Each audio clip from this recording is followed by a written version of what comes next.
ভাই display change করছি তো মোবাইলটার, পরে রাবার লাগাই দিছে, এই কারণে রাবারগুলা ঠিক করতেছি। কি বেটা মোবাইলের ভিতরে রাবার রবার লাগায় চলাস? ভালো একটা নতুন মোবাইল কিনতে পারস না? আইফোন চালাবি।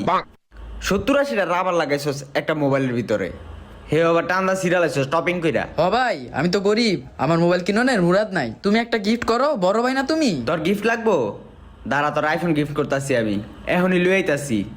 আইছে ছেঁচড়ামি করার জায়গা পায় না। কিরে এখনো রাবার গুতাইতেছস? কুত্তার লাঞ্জা জীবনও সোজা হয় না, এই রাবারে গুতাবি আজীবন। ল এই যে তোর আইফোন। আমার লেগেটা ভাই, ভাই তুমি আসলে একটা পরিচয় দিছো, তুমি আসলে একটা বড় ভাই, ভাই ধন্যবাদ। আরে ধন্যবাদ দেওয়া লাগতো না, রাবার লাগাই চলিস। কি রে, এটার ভিতরে দি রাবার, মোবাইল কুই? রাবার লাগাই চলিস।